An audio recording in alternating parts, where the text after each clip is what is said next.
नमस्कार विद्यार्थी मित्रांनो, आपलं पुन्हा एकदा स्वागत आहे एका नवीन व्हिडिओमध्ये। बघा, आजचा जो व्हिडिओ आहे तो इतिहास इयत्ता 7वीचं पुस्तक, जुन्या सिलेबसचं, ओल्ड सिलेबसचं पुस्तक, त्याच्यामधनं हा आपण पाठ बघत आहोत। त्या पाठाचं नाव आहे कला आणि वाङ्मय। कालखंड आहे इसवी सन 1500 ते 1750। आता बघा, टीईटीच्या परीक्षेच्या दृष्टीने हा पाठ महत्त्वाचा आहे, कारण की याच्यामधनं प्रश्न विचारले गेलेले आहेत। या पाठामध्ये आपण अनेक वास्तू बघणार आहोत, इमारती आणि त्याचे निर्माणकर्ते बघणार आहोत। त्याचप्रमाणे आपण अनेक ग्रंथ बघणार आहोत आणि ग्रंथकार सुद्धा बघणार आहोत। चला तर मग पाठाला सुरुवात करूया। बघा, भारतीय कलेचा जो काही इतिहास आहे, या इतिहासामध्ये जो मुघल काळ आहे, या मुघल काळाला एक विशेष महत्त्व प्राप्त आहे। मुघल काळामध्ये वास्तुकला, चित्रकला, संगीत या कलांचा विकास झाला।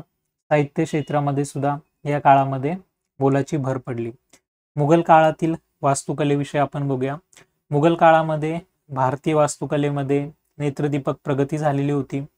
भारतीय पारंपरिक कला आणि इराणी कला, बघा हे लक्षात ठेवा की जी काही मुघलकालीन वास्तुकला आहे, या मुघलकालीन वास्तुकलेवरती पारंपरिक भारतीय कला आणि इराणी कला यांचा प्रभाव आपल्याला दिसतो।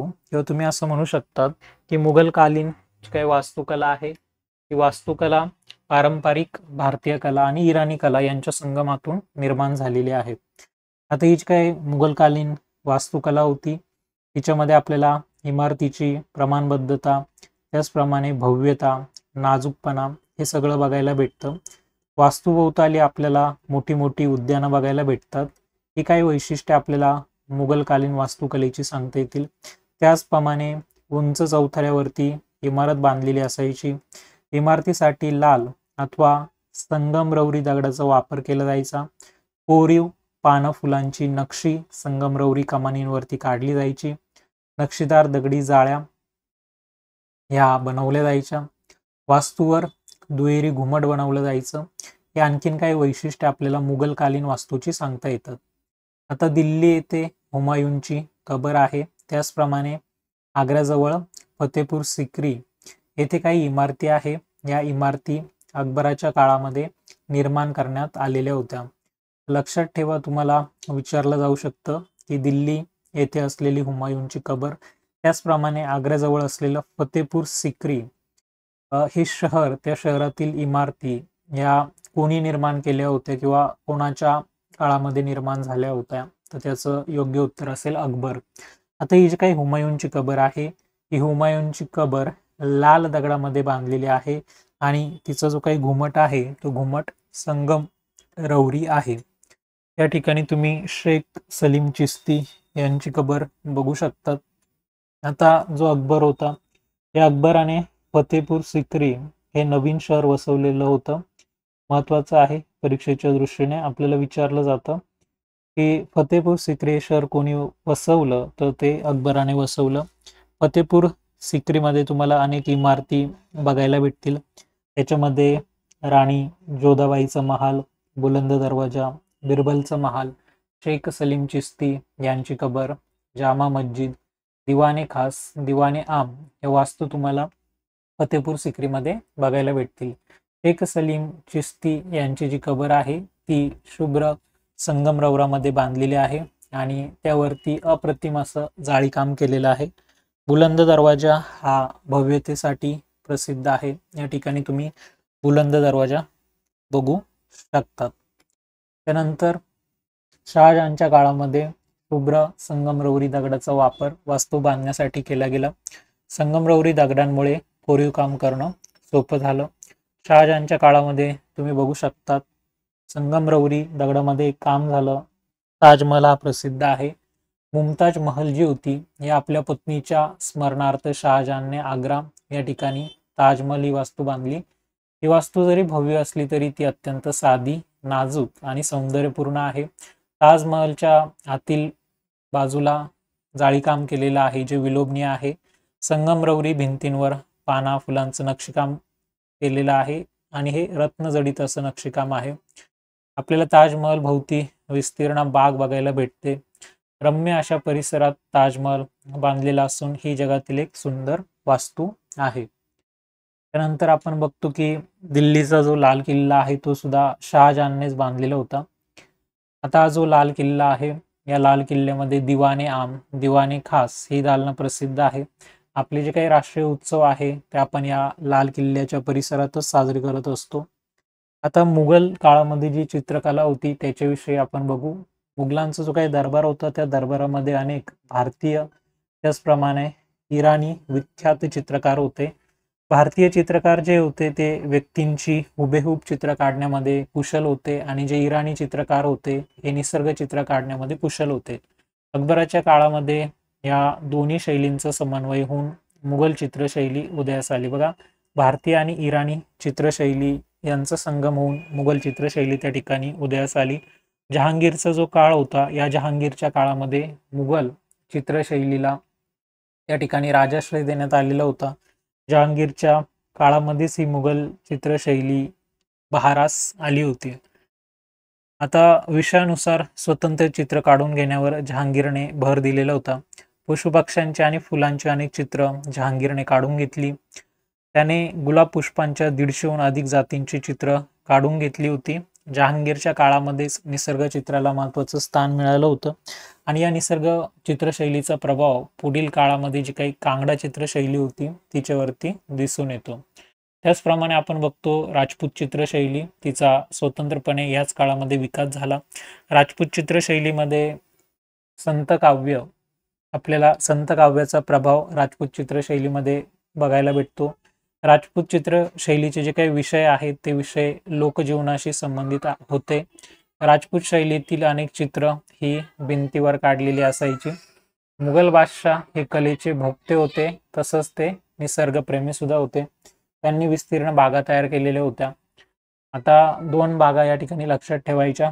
एक लक्षात ठेवायची शालिमार बाग आणि दुसरी लक्षात ठेवायची निषाद बाग. शालिमार बाग आहे काश्मीरमध्ये.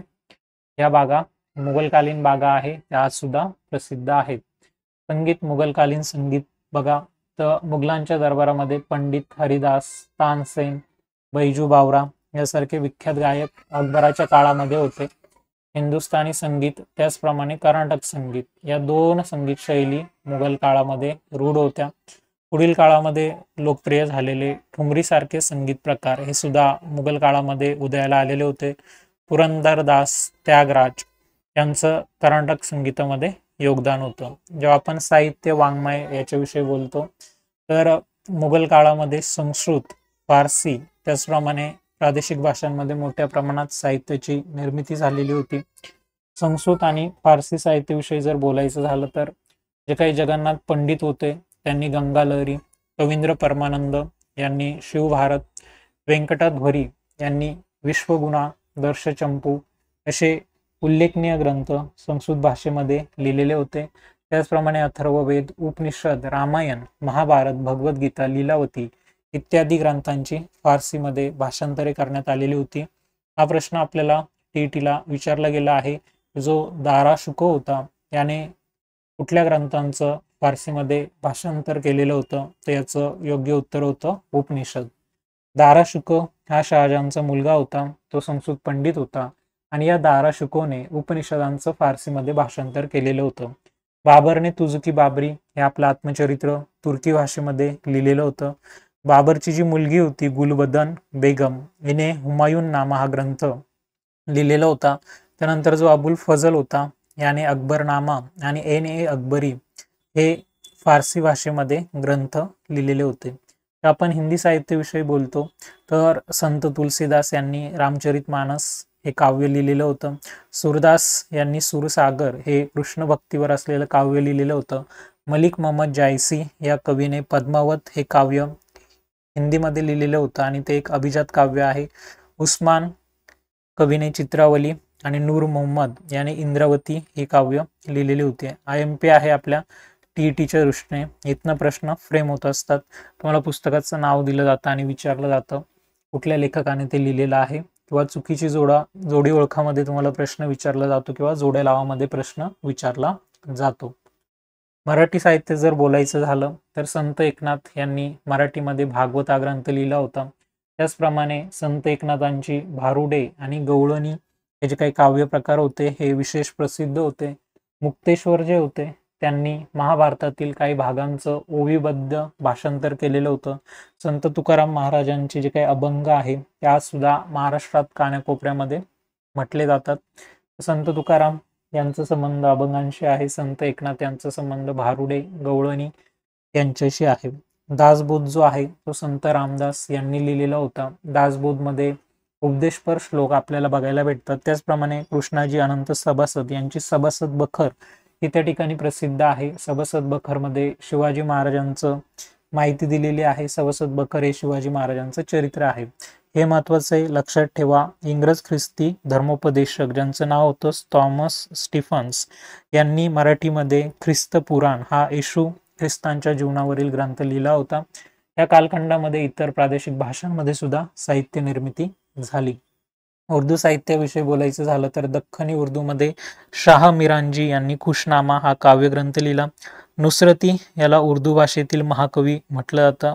IMP परीक्षेच्या दृष्टीने विचारलं जाऊ शकतं, उर्दू भाषेतील महाकवी कोणाला म्हटलं जातं तर नुसरती याला म्हटलं जातं. त्याच्यानंतर तारिके इस्कंदरी हा नुसरती याचा एक महत्वाचा ऐतिहासिक ग्रंथ होता. या ग्रंथामध्ये आपल्याला महाराष्ट्रातील किल्ले आणि निसर्ग यांचं अपूर्व वर्णन बघायला भेटतं तारिके इस्कंदरीमध्ये, जो नुसरती याने लिहिलेला होता. कला व साहित्याच्या क्षेत्रात अशा प्रकारे मुघल काळामध्ये मोलाची भर पडली. पारंपरिक भारतीय कलेवर मध्य आणि पश्चिम आशियाई शैलींचा परिणाम झालेला आपल्याला दिसतो. या परस्पर समन्वयातून भारतीय संस्कृती समृद्ध झाली. अशा पद्धतीने हा पाठ आपण TETच्या दृष्टीने बघितला. सगळा पाठ आपण कव्हर केला. त्याच्यात IMP जे आहे ते पण मी तुम्हाला सांगितलं.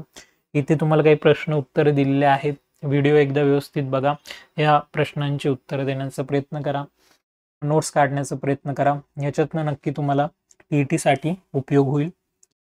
लवकरच भेटूया अशा एका नवीन व्हिडिओमध्ये. तोपर्यंत bye, have a nice day, take care.